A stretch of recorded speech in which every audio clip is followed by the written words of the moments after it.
Well, hello, everyone. It is 8 in the morning Pacific time, and it is time for our quarterly hangout where we take analyst questions from our Slack, discuss the future of Daily Tech News Show, and give you a chance to understand how it's doing. And we make this available live. And we tell folks about it in Patreon if they're at the $5 a month level or above. Although anybody who stumbles across it can watch it. And then we make it available on demand for everybody to be able to see. So you can always send questions in for this at any time they come into your head, and we will hold them available. But, you know, if you're backing us at the analyst level, you get to be able to do that. Big Jim already asking what the airspeed velocity of an unladen swallow is in our Slack, and Roger rightly responding. Right. Is it what is it? Atlantic? African or European? African or European. Damn it. Yeah. So as you can tell, Patrick Beja here, the one of the reasons we scheduled it at the time we did, and we changed the times around for this reason, is because we have people in different time zones around the world, and not everybody can join depending on when we do it. So I wanted to make sure we could do it at a time Patrick could be on. So thank you, Patrick.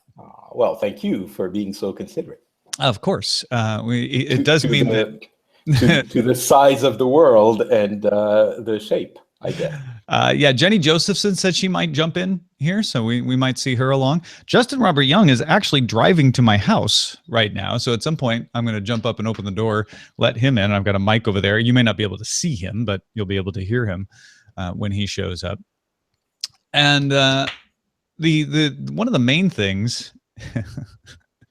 Did you put that in, Roger? Estimating the airspeed velocity of an unladen swallow? Nice.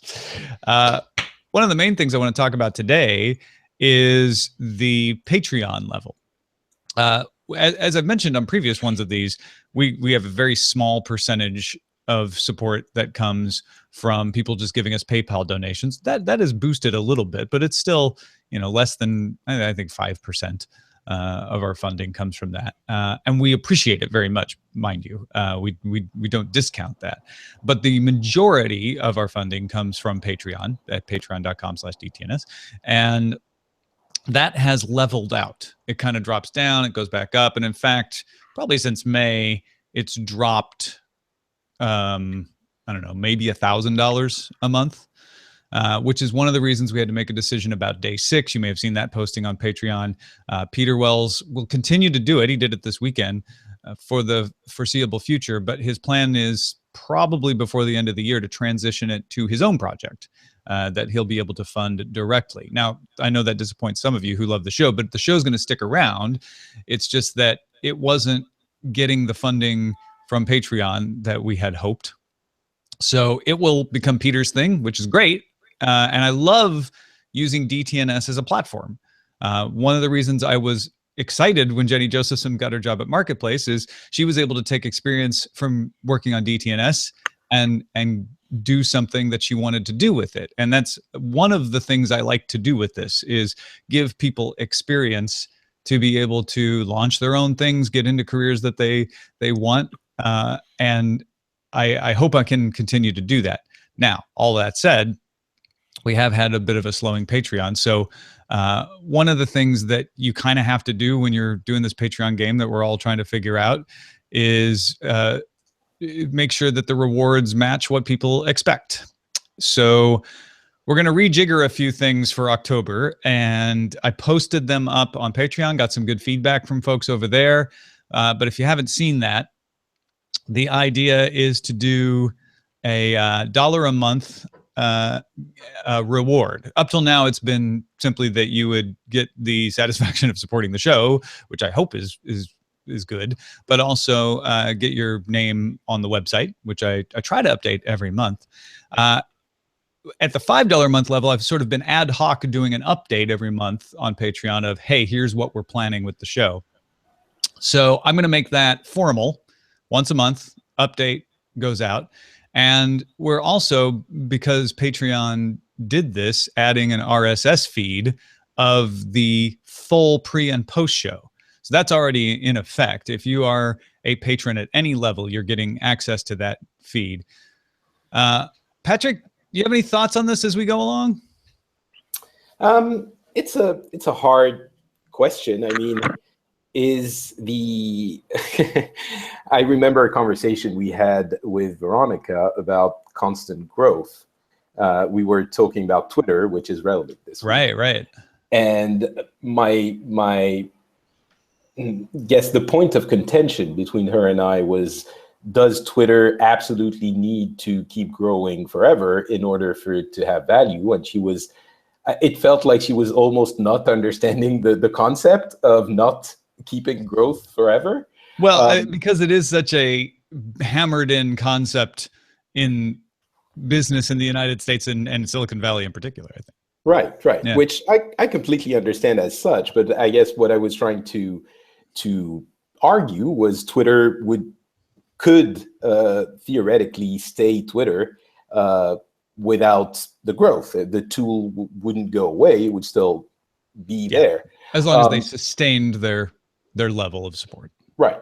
So, I mean, this is a little bit stretch of a comparison, but do you want the funding to keep going up forever? I mean, staying stable is good, because I guess I have kind of the same issue/question for my own Patreon projects, which have also leveled out a little bit.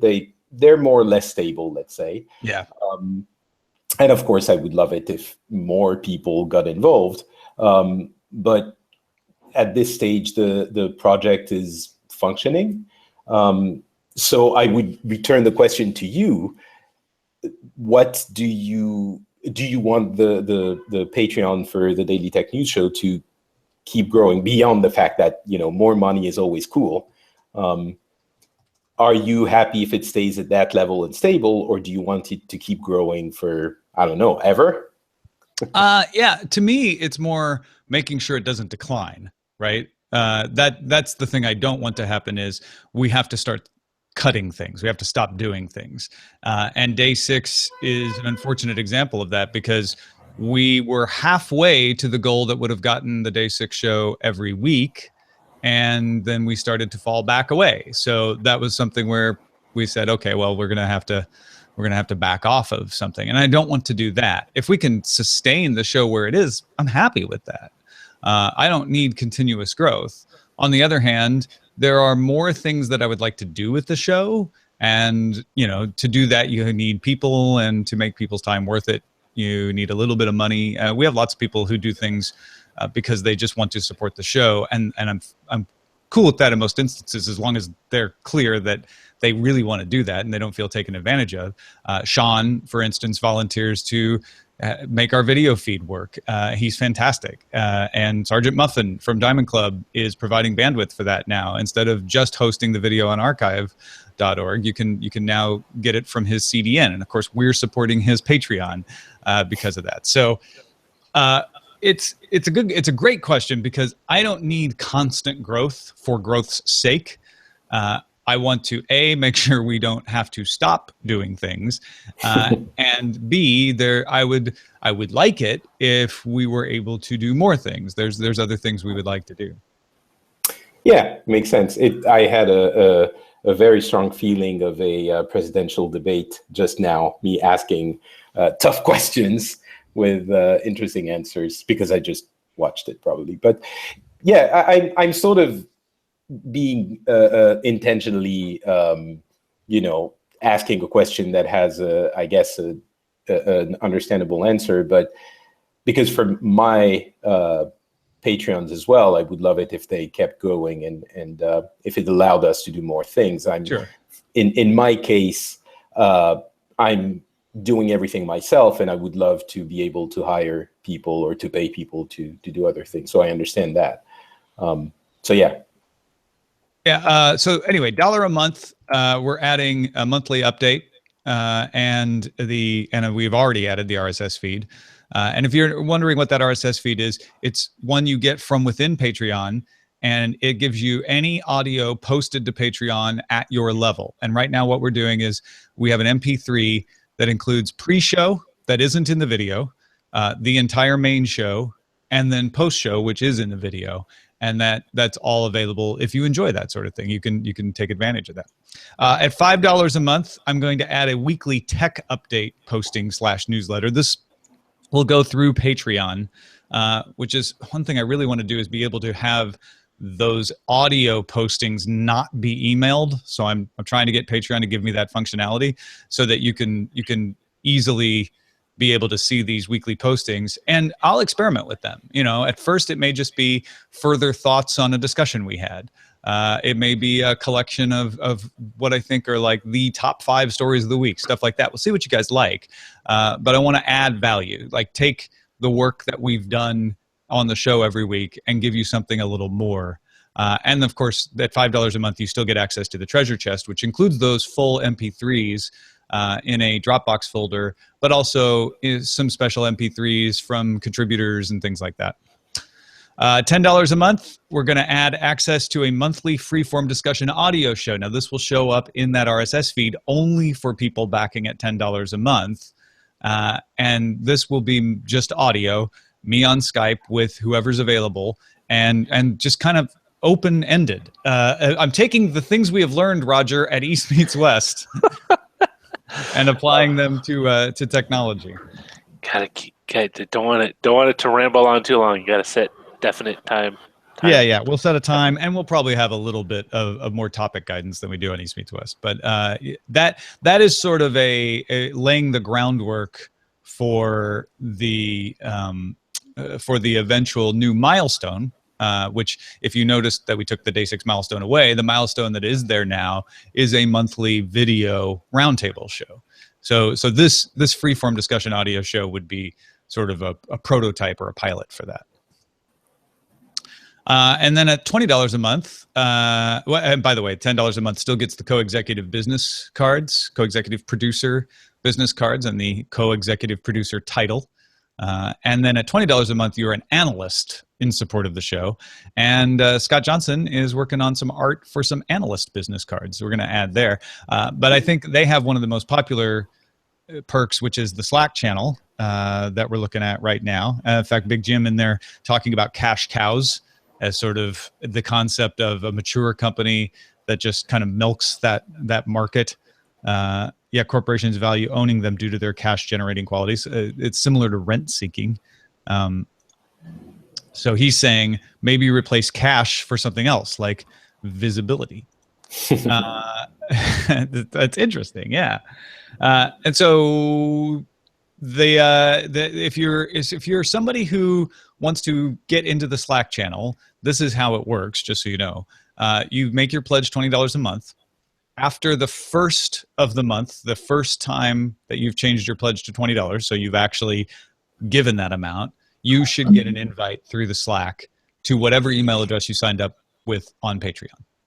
And a couple of times people have not gotten them, or maybe they got caught in a spam folder. And if you think you should have gotten one, just send us a message through Patreon and we'll make sure to figure it out with you. Or if you want to use a different email address, just let us know and we can do that too. Some other ideas that we are not ready to implement yet, but we're kicking around. And this one isn't actually a reward, but and something maybe I'll highlight in those monthly postings for the $1 and up level. Special subscriber titles and rewards based on longevity or amount. So just acknowledging the people who have continued to support the show from the beginning. There are people who have been with us from January of 2013, which is crazy to me.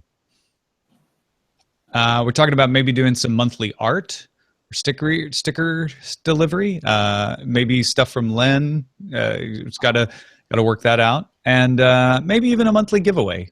So stuff we have around that we don't use.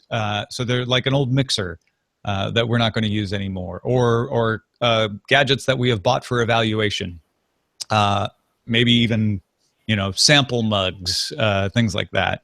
I don't know. Let us know what you think of that. What do you think of that, you guys? I like the sticker idea a lot. Probably since I think I instigated that one, but it's we had a pretty elaborate idea. Hopefully we can make it work. No, I think it's good. I mean, I mean, it's definitely we're not. I definitely do want to give the impression. I definitely want to emphasize we're not giving away just broken stuff. Like, hey, we got just stuff cluttering our garbage bins, and we're gonna hand it off. It's more like we've upgraded to newer equipment and we have older stuff that still works, but we definitely can't use at the moment. We would like to give away as a show of appreciation for everyone who's supported the show for these many years. Many years. That's many years. I really like the idea of rewarding loyalty and long-term commitment in all kinds of relationships, but especially in the one that unites us with our listeners. And because what we're doing really is, we're asking people, all of the rewards are awesome and great, and we love doing them, but really what we're asking from people is for them to give us money for something that they would get anyway. And it's always kind of a delicate matter to sort of single out some of those people, because all of the support is in our hearts, it's all support, and we appreciate all of it the same. But at the same time, when you have someone that has been believing in you and following you and supporting you for what is now years, it feels like from a creator's point of view, you do want them to feel a little bit special, in the same way that we have developed a relationship with them as well. I mean, in the case of DTNS, we have, I'm not going to mention them, but we have a few names that people will hear on a regular basis. In the case of my shows as well, there are people I know now, just because they've been believing in me and supporting me for a long time. So, it's not going to be all the time, every year, every whatever, but every once in a while, maybe doing something to say a special thank you to those people that have been with us for so long, I think has a definite value. So I really like that approach. Oh yeah, I like the anniversary approach, to say like, hey, today is the 5th year. Well, we haven't even been around 5 years, but, the 2-year anniversary, 1-year anniversary, 3-year anniversary, etc. Hey, Jenny Josephson popped in. Woo. Hey. And then she muted, but that's okay. It's good to know that she's there. Just pipe up whenever you get a chance, Jenny. It's good to see you. Okay, so that's the reward tweaks, and still taking feedback, but plan to implement them for October. If there was something else we would need to talk about, so I want to talk about growing the audience. Which that's another way to grow support, is just get more people involved, and also the content offering that we have, because I'm not sure everybody actually knows all of the things we're doing. So I want to go to content first before talking about growing the audience. Troy in our Slack asks, is there anything to upgrading the DTNS website or expanding the brand to be more formal, to be a kind of blog, maybe include opinion pieces about tech stuff? Might be a good way to get the brand out there. It's I'm thinking right along with you, Troy. We have Mike Range posting a really funny weekly wrap-up on Saturdays at dailytechnewsshow.com.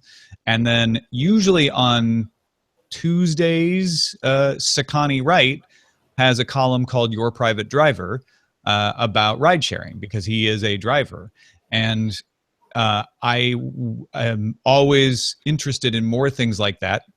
Occasionally, I've taken good emails from people and posted them up. Joe the Pilot has put stuff up like that before. So yeah, I would like to, with selectivity, provide more of that sort of thing.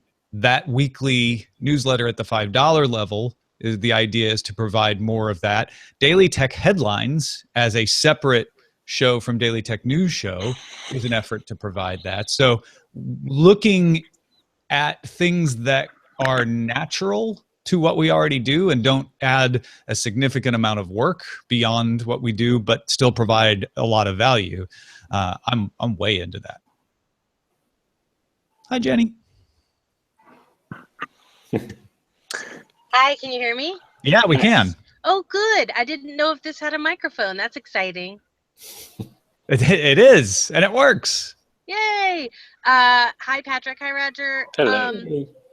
Yeah, I love it when we find genuine new contributors that we didn't, like the people who consistently write us emails who are like, this is longer than can fit on the show, but they have something to say that's a unique perspective. Like, those are such great additions to Daily Tech News Show. Yeah, and when we get somebody like Sakani who has direct experience and who wanted to try out a column, that's really fun because that expands it. So, I'm all for doing that. Now, it's not just open season where like we'll just start vomiting out everything, because that wouldn't be any good either. But yeah, the idea is to make Daily Tech News Show, like I was saying earlier, make it a platform. And hopefully provide lots of different angles on things. That's the idea with the Roundtable show as a milestone as well, is like during the week, Daily Tech Headlines gives you all of the stories that we think you need to know every day in less than 10 minutes. Boom, boom, boom. Here are the trend pieces. Here are the top stories. That keeps you up to date.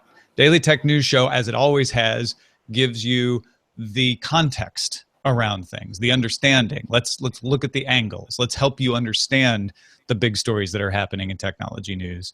And then that roundtable would be more of digging deeper, and starting to really try to tease out the impacts and the more broad effects of this sort of thing. It's an interesting conundrum. To expand the offering of the show, because when you go to audio products, then it's sort of a natural fit. But when you go to articles and written things, you were saying people don't actually, often people don't know that these things exist, and I'm wondering how to make it more well known. I guess you can mention it on the show, but it's almost like starting an entirely different kind of product or offering. So it becomes an interesting dichotomy of, are you actually creating, like, keeping in line? I mean, it's all in the core competency of the show and the audience, because it's all about tech, but the format is so different. I don't know how to make all of these fit together, if only in the minds of the listeners, who maybe are going to, I don't want to say are going to be less interested, but they come to us for podcasts. Are they then going to go read the columns, even if their quality is awesome? But Well, and that's the other thing, is trying to make sure that people know you can support us if you just like the web stuff. Maybe you don't listen to the podcast. You can support us if you just listen to Daily Tech Headlines and that's all you have time for. We need support for that too. You don't have to consume or read or listen to every single thing that's out there.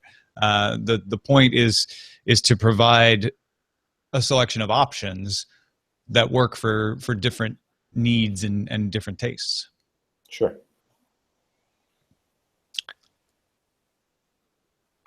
And then the next bit would be about getting more people to know about the show, and some of that Jenny and I have talked. We were just talking this weekend is about doing guest appearances, going out and appearing on other places, getting my name in front of other people. But there's a limit to how much of that I can do without impacting the show. So in addition to that, we got Big Jim in here talking about guerrilla marketing and things like that. I'm always open to ideas for making it easier for people to spread the word. I definitely agree. I mean, I think one of the greatest assets is actually our is the show's listeners, the ones who currently support the show. And one of the ideas I had with the stickers initially was to make it something really cool looking, but at the same time still kind of have show branding. So if people have it on something, whether it's the back of their laptops or a piece of gear, or they stick it something like on a wall at their workplace, people will be curious, like, oh, hey, what's that? What is this Daily Tech News show? It sounds something. It's something that could be a conversation starter, and they could ask that person, like, hey, what's Daily Tech News show? It's like, oh, hey, it's a show hosted by Tom Merritt with contributors that talks about tech news and tech issues, which I find is a great podcast to kind of catch up on a lot of the current events and related to tech without necessarily having to roll up my sleeves and kind of dive through all this news and blogs and news websites myself, and kind of get a nice, concise and very cleanly understood version of things. It's... Oh, sorry, go ahead. Oh, go ahead. I'm just clearing my throat. It's really, that is something I've been thinking about quite a bit.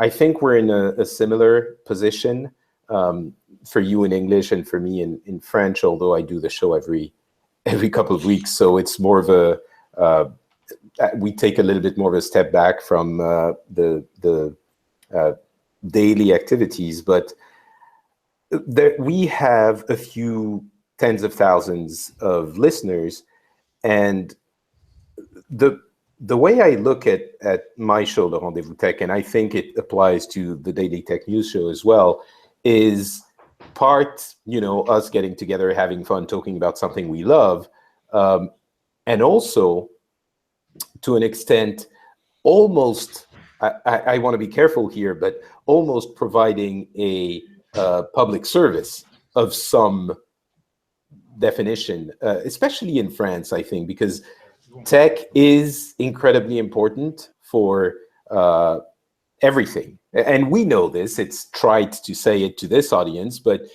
tech affects the economy, politics, communication, marketing, everything.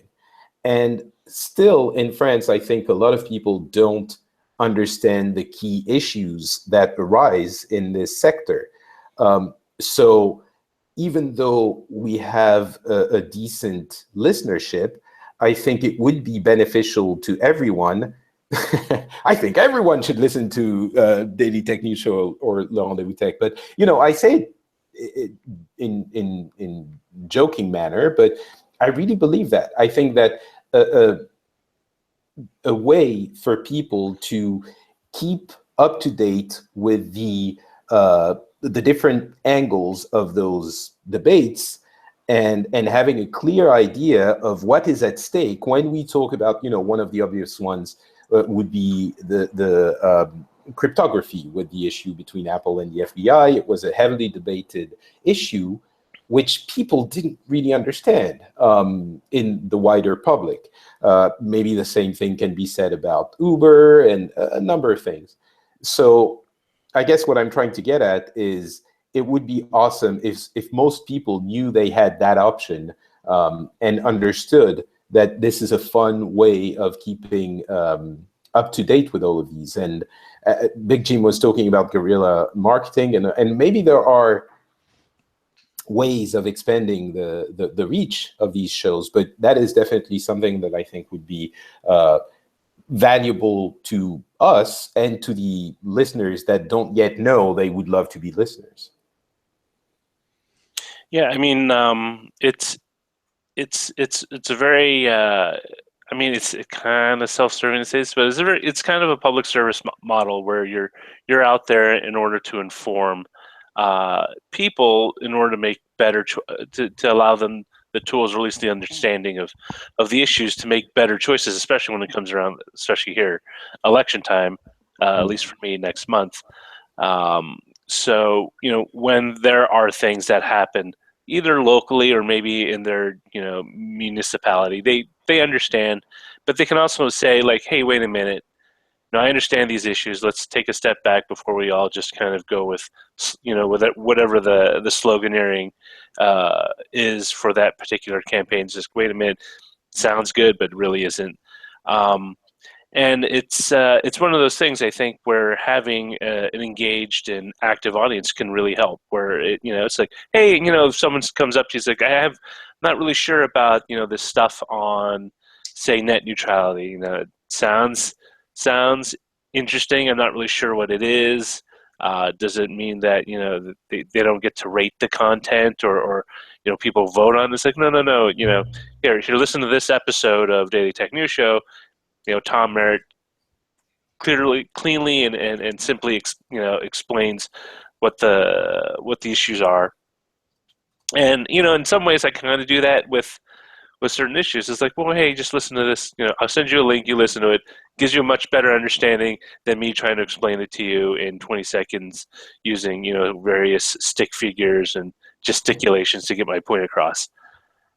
Yeah, interestingly, Philip Shane in the Slack has been talking about the idea of having a snippet that you could put maybe on Twitter or Facebook to hook people in. And then as we were talking, added like, yeah, maybe it's something like dark fiber or why batteries blow up, that you could pull out of the show and post up. And then it's something easy to circulate. That's a good marriage of those two ideas. I think the issue there is that you need someone to be doing this specifically because the format of podcasts is really hard to sell, quote unquote, via ads. Twitter and Snapchat were mentioned, but what do you do in a 60-second format that is going to be compelling to? I guess it's possible, but it's an added level of work, which I guess means it's good to have additional funding to be able to do that. Yeah, it's its own job. Oh, by the way, Justin Robert Young. Hi, everybody. You're not going to be able to see it. Hey. Justin Robert Young. I'm here. So it's its own job. I think traditionally what you would look at stuff like that as is, you're making those very viral, autoplay friendly, text on screen short videos so you can build a Facebook community, right? Or you are trying to do little clips that you are putting out on Twitter to build your Twitter following. Like every element where you would break up DTNS to put it somewhere else is by definition an advertisement for the place where you put it, right? And you building a following there. I think there's certainly maybe a worth to a like longer form, like a net neutrality kind of like through the. I mean, I'll tell you what. Actually, really, the key would be if Tom, if you could get access or permission between CNET and Twit to do like net neutrality through the years, like, and just pull like 4 or 5 different discussions from major topics.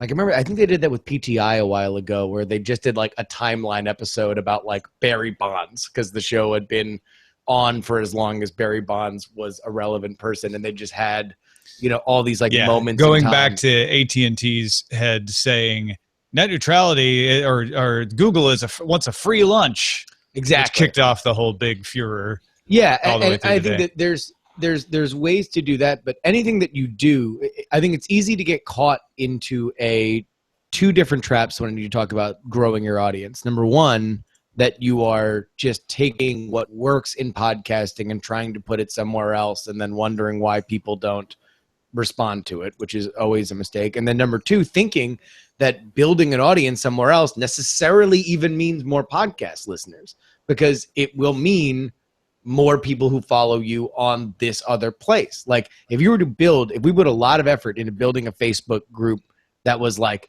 intensely vibrant and was like, gigantic and among the biggest, people would go there because they wanted to talk to other people on Facebook that were like-minded, and maybe the majority of them would listen to the show, but that's no guarantee. Right. Well, and the key for us though is, would they listen to the show? Would they support the show? Yeah. Like if they support the Patreon because they love the Facebook group, then it works. but how do you know whether the effort that would go into doing something like that And pays the question off? is, are we going to the moon so we can invent Tang, which is Yeah. never the best strategy. You never want it for the side benefits. I think we're talking about different things, though. There is, growing your audience, and actually, what we're saying here is creating communities outside of the core product, which is the podcast. I think there's, and maybe that's a byproduct of quote unquote advertising, but the goal, the ideal situation is like literal, actual advertising. You just put out your message somewhere and it brings back people to the podcast itself. And Justin, it seems what you're saying is this is the hardest thing to do.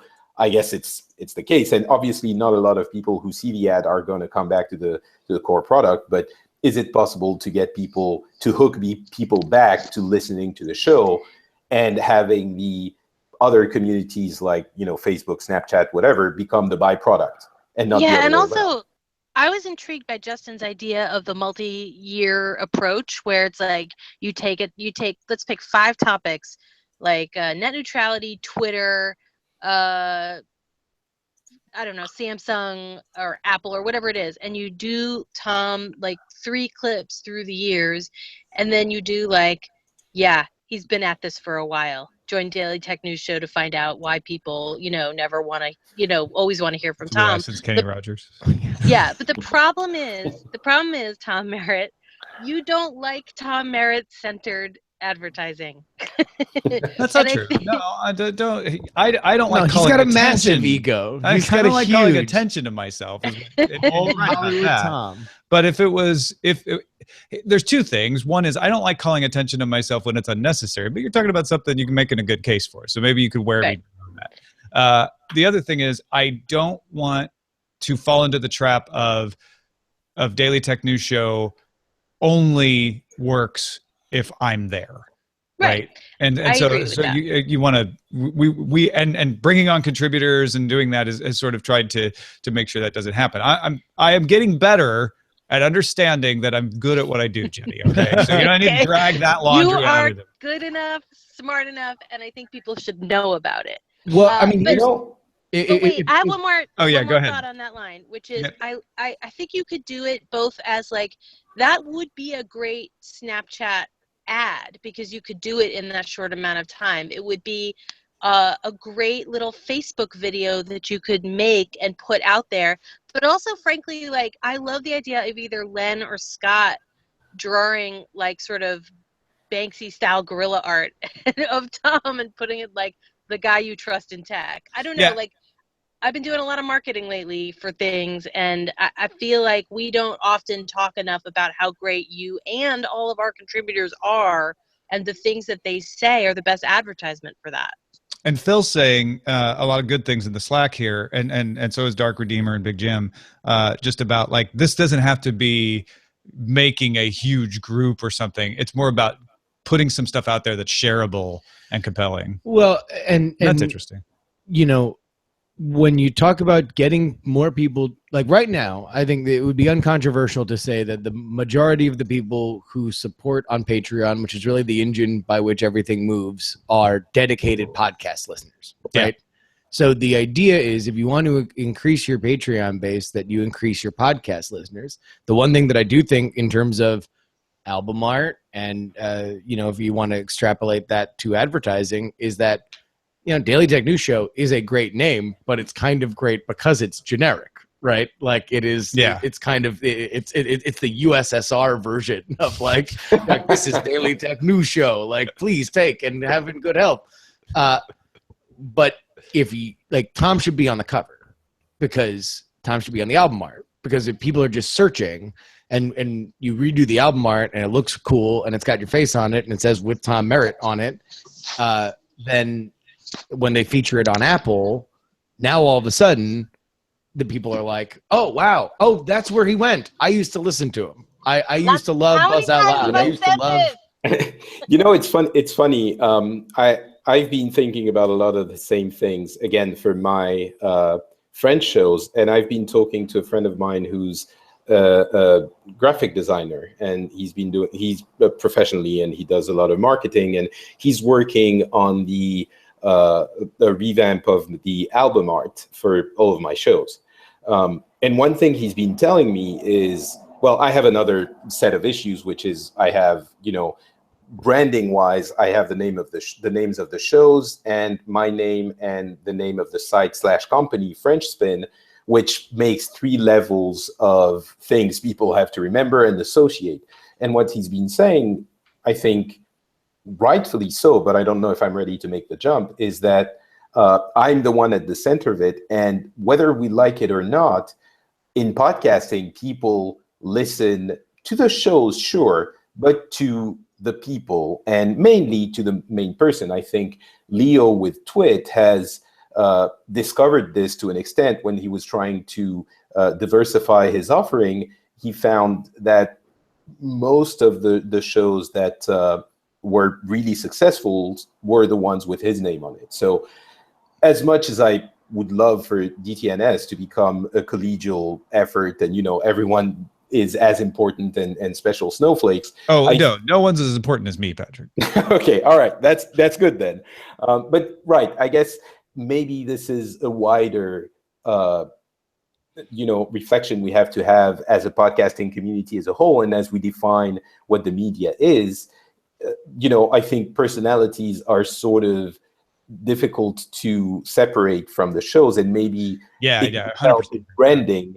And maybe you should put your face on the art. I think, and that's why faces. I mean, Candy Myers taught me this at CNET. You always want to put faces on your website because people react to that, and Philip Shane's backing that up in there as well. I mean, it's a really good point. If you go look at the album art, if you go look at the album art on iTunes, go look at the top 100 and tell me how many have simple, clean logos and how many have faces. And I think you'll see I think faces win. And I've done some of this research lately, and it is you have.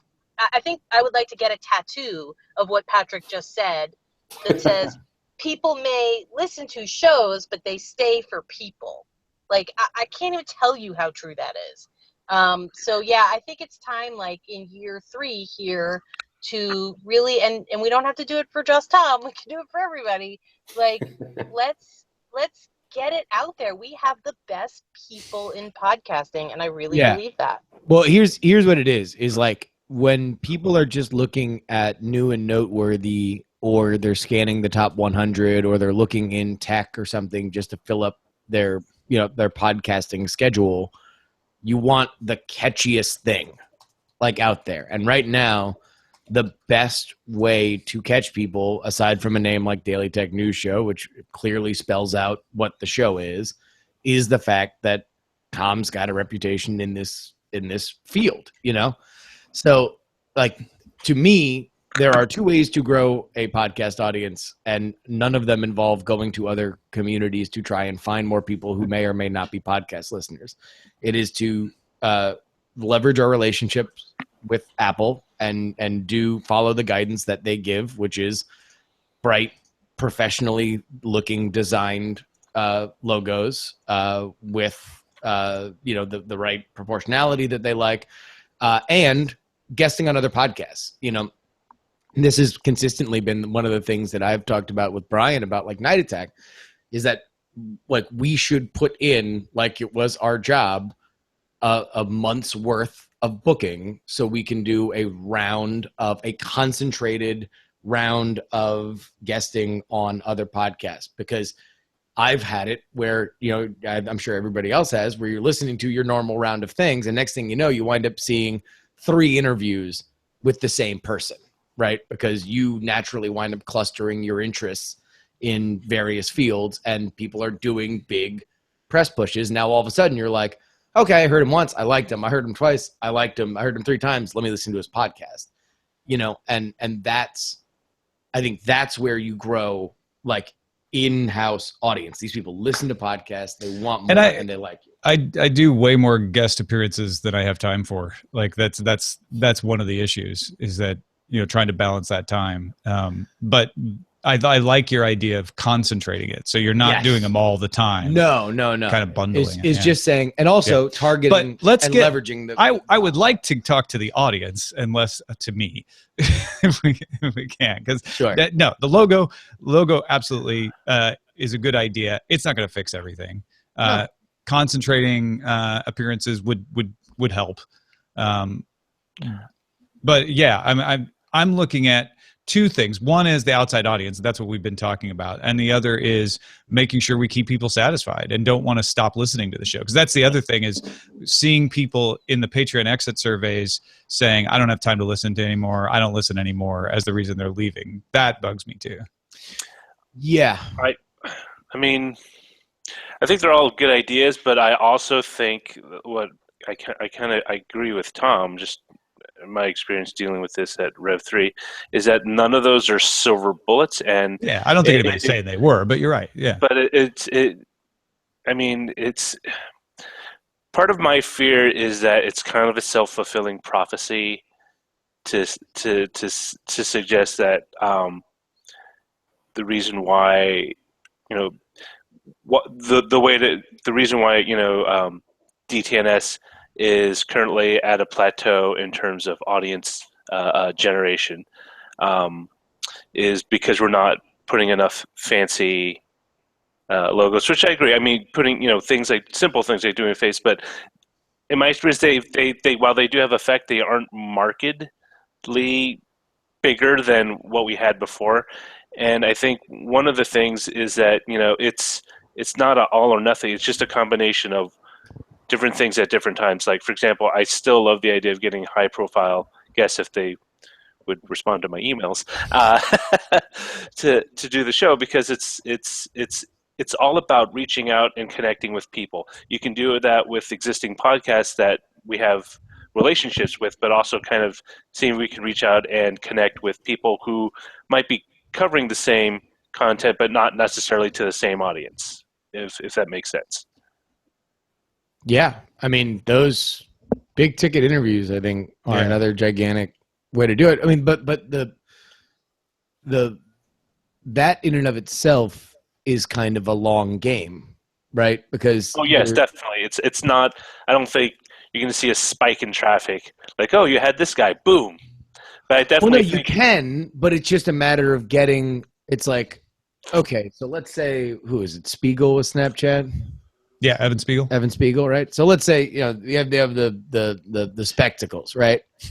Like, so he goes out and starts talking to people. I don't know if he's doing podcasts or if he's doing interviews, right? But he is obviously, they're trying to drum up interest in this idea and their foray into physical stuff.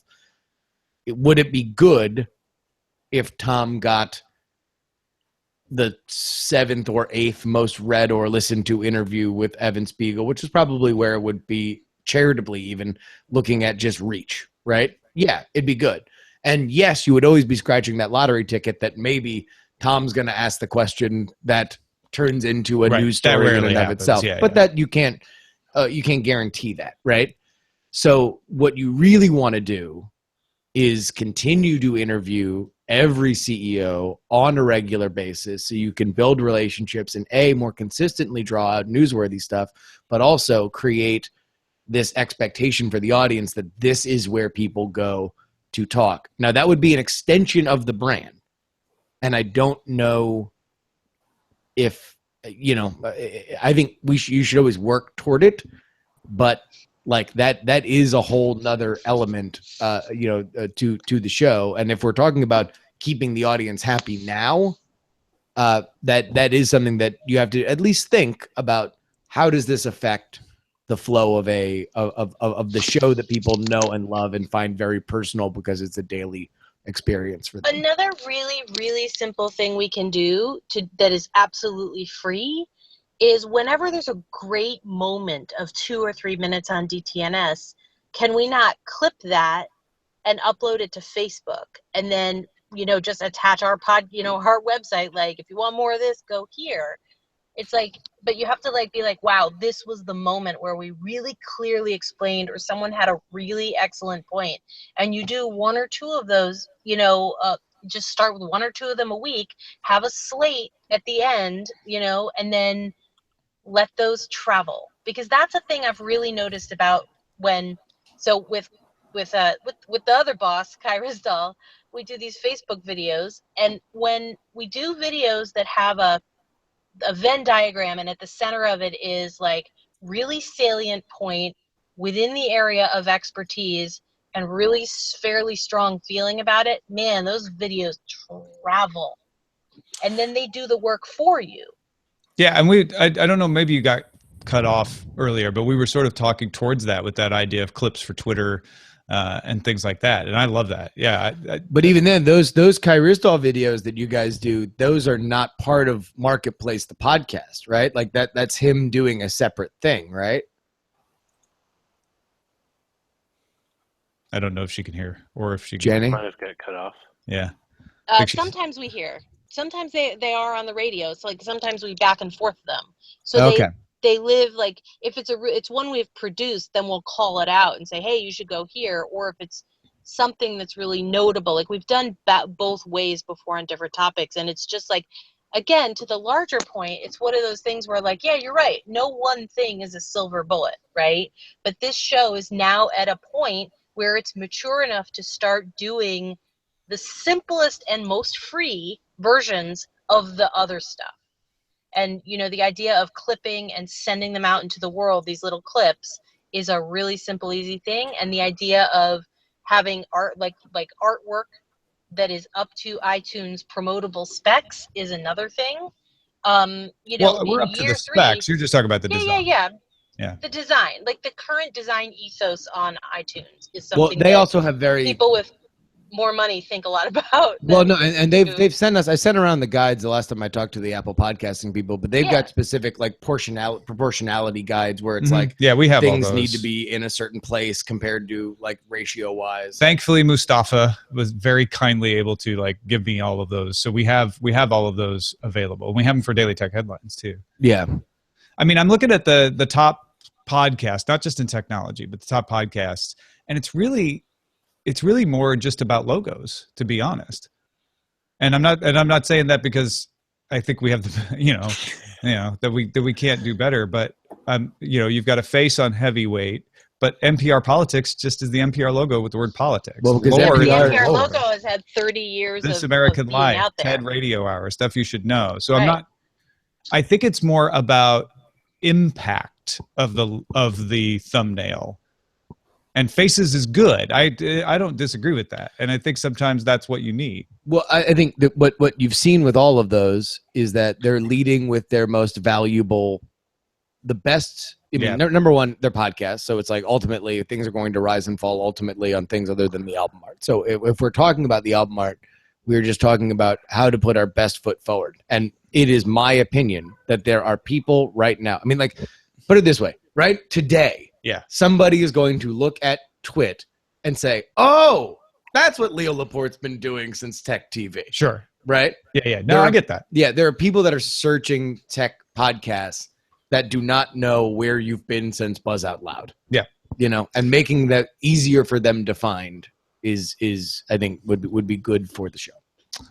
We got about 7 minutes left, and I want to talk about the actual content of the show, because that's where I am most focused all the time, as everybody knows. And so I look at it as how do we make sure that show stays interesting? And I want to go back to that point earlier about people saying, don't have time to listen anymore. How do we stop that? How do we improve on what is a very good show? Otherwise, it wouldn't have the numbers and support that it does. I would like, if possible, to reach out perhaps in See, so I've always wondered if maybe having like there's so many mini discussions happen around the news headlines, and I'm wondering if one of those can be a topic or a news story that we don't often cover. For example, a while back you were culling a lot of news from media sources that weren't traditionally like the New York Times or TechCrunch or the BBC. It was like, Biz Africa or from other locations. I think it'd be interesting to get a different perspective on not maybe a different look at how technology is impacting the stuff that we're so comfortable with, stuff we're so familiar with, but how does it affect people who perhaps have a different style of living or living standards or different needs or a different environment where, hey, we don't necessarily have broadband here, but we use our cell phones or mobile phones as our chief form of internet connectivity. How do these changes, for example, 0 rating on data, mean for us? Does it mean that, hey, now I can finally get access to a lot of the internet that I've been needing but couldn't afford? Now it's affordable, and I understand that doing this perhaps makes an unlevel playing field. But for my particular situation, it makes total sense, kind of thing. And the other thing is, would like to broaden out guest topics if possible. I don't know if people were really. I'm not sure what people's impressions were of Terry Johnson, who we had on with Justin on the final Friday that you were out on vacation, talking about services, personal genomic companies like 23andMe, but not necessarily like every week, but definitely something to kind of put in there on a regular basis. Yeah, I think cracking that topic code is important, because you can do diverse topics, but then if the people on the show don't have anything to say about it, it falls flat. So you got to make sure you balance, like, hey, we're doing something interesting that you didn't know about. I think a great example was the VTOL aircraft that we talked about on yesterday's show, which was not a main story of the day in most publications, but it was interesting because vertical takeoff and landing aircraft and Uber doing it is interesting. And you could tell that Veronica and I started to get more excited about talking about it, because I totally missed that episode. I totally know so much about it. The one thing that to piggyback on Roger's point that I wish in hindsight I had done better, and this is something that Marketplace, for example, does fantastic, is when we're talking about a issue, you have to sell the issue first. The issue is the star, and then you bring up as backup this person who knows everything, right? And so, like, what in hindsight, if I had been better prepared, I should have had a little monologue up front setting up everything, right? And then bring in to discuss more about this. Here's this person, and then I lead with the most like common question that people would have. I'd like to do more after of that that, too, right? Yeah. So it's like, because it doesn't mean, like, if we're like Dr. Steve, who's or what's it? Like, the audience initially is like, okay, well, why do I care if that name's first and then it's the topic? It's, well, should I have known who that person is? And so they're catching up. But if it's just 23andMe could sell your genetic data like Facebook sells your data, your history, your interactions. Here's the history of it. Here's what they've done. Here's what they've said they've never going to do, but will they keep their promise? Here's to talk about it with me is Dr. Steve. Who's a what's it? It's now everybody's narratively in the same lane. By the way, on the video there, that's ICU's creation out of the chat room, by the way. Oh, nice. Yeah. Yeah, that's amazing. No, I like that. I like bringing in more expert voices and figuring out an easier way to fold them in, so that, in the past, it's always been, if we have a guest, they're there for the whole show. And for some guests, like Brett Rounsaville coming on to talk about developer stuff, he's also a podcaster. So having him on the whole show makes sense because he has things to say. Yeah. But having a more and elegant he knows way when to shut up, Yeah. which is oftentimes just as important. But having an elegant way to like fold those experts in, or maybe even sometimes doing pre-recorded, which doesn't work that great for video the way we have the setup, but maybe we change the setup, or maybe we just deal with that. Yeah, I think you can bring them in live. I think it is a live show, or recorded as live show. Patrick, what do you think? I like the show the way it is. And there's always room for improvement, of course. Honestly, I think the person that finds the answer to this question of how to do better content, because we're still very much, all of us, basically doing a an analyzed / commented press review, specialized in tech. and there is a little bit of added discussion in there, and the problem is if you dive into that, let's have a wider discussion with an expert that's here, I think one of the dangers is to fall into the trap of thinking that you have to do it all the time, or maybe not all the time, but if you haven't had one in a week or two, you feel I really should do that because people expect it. But I think it's one of those things that improve the show if they're done when they're appropriate and when they're very relevant. So the issue there would be certainly to find the ones that are relevant, and to stay away from trying to stick one in anytime you have a chance. So I don't know if that answers anyone's question. No, I like those thoughts though. That goes along with a lot of the way I'm thinking about things too, which is you want good shows. And if that means a guest, great. If that means an unusual story, great. But you don't want to do it just to do it. You want to do it because it makes for a more interesting conversation. And that's my biggest push, is make sure that our conversations continue to be fun and enjoyable for people while they're listening. Sometimes people are going to drop off because they're just tired of tech news, and we're not going to stop doing tech news. And that's the blessing and the curse of a 5-day-a-week show. Yeah. Is that like the blessing is it becomes something that if they don't have it, they feel withdrawals, right? But then on the other hand, if you see, it's very easy for them to stack up, and you'd be like, I just don't have time for this anymore. There's 5 episodes I haven't listened to. Which is one of the reasons I did Daily Tech Headlines, is to give those people another option. Like, hey, if that's where you're feeling, it's stacking up too much, here's something that's less than 10 minutes every day. Sure. And maybe it's people fall out of it for a million different reasons, including like, I just listened to other daily shows that post at different times that now that I go to work at 10 o'clock instead of 1 is better for me. Yeah, right? Totally. All right, well, we're going to wrap up here. Any last thoughts, Roger Chang, before we go? We can't hear you suddenly. I don't know why. Any last thoughts, Patrick Bejo, while Roger figures that out? Thank you for having me. I would like to thank my parents and I think this is the most interesting thing in all of it, in all of our discussion. All of it was interesting, but I really think the branding conversation was the most relevant and important one.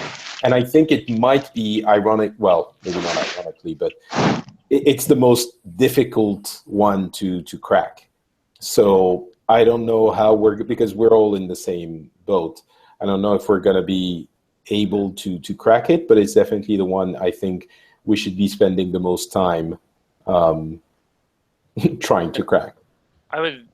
My final thoughts, and I'd like to add on top of what Patrick was saying, is, a lot of this stuff is sort of not cryptic, but it is a little hard to see. And I think having our continued feedback from our audience is great, because that helps us form an idea of what does work, what our audience enjoys, what they get out of it. Because, if there's no feedback, we're just throwing stuff in the dark, and we're hoping it goes somewhere with a purpose.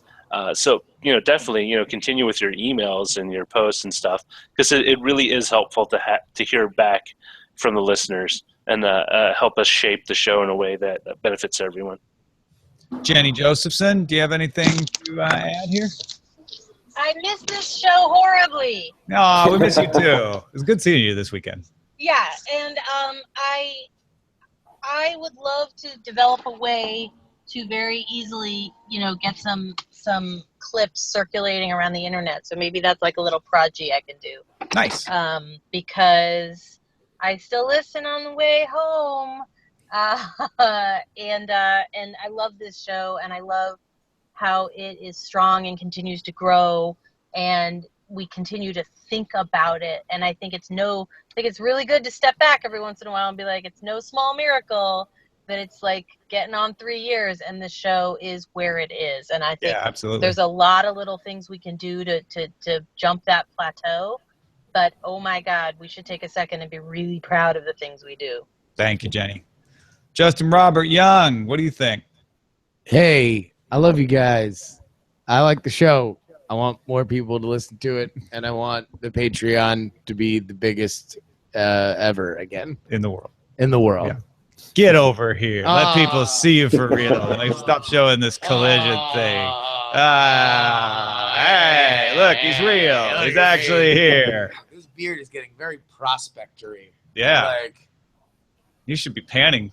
I know. Yeah, you should. Yeah. It's impressive. All right. Huge thanks to everybody in the Slack. I didn't mention every great idea that was mentioned in there. There were too many of them. So thanks to every single person in there throwing ideas. I will go back and mine that for some other awesome suggestions. Actually, I'm super sorry, but that's a brilliant idea there. Can I prolong the show by 2 minutes? Yeah, what? Go ahead. Dr. Hundert Vassar there mentioned that he was drawn in to the Phileas Club for the show we did together about the election. And I think that might be a way of marketing things, doing specials about, the Apple versus FBI. I did that on a couple of Rendezvous Tech shows. And then marketing those. Like when there's something important, relevant that is in the news, going out and putting like, you don't understand what the hell is happening with Apple and the FBI, listen to this for half an hour or an hour, and then you'll get it. And that, I think, might be a way of drawing people in. So thanks, everybody, for supporting the show, patreon.com/DTNS or PayPal or the store or however you do it. And Patrick and I are actually going to go start working on today's show. So have a lovely week, day, afternoon, evening, morning, whatever it is where you are. And we will see you on the internet soon.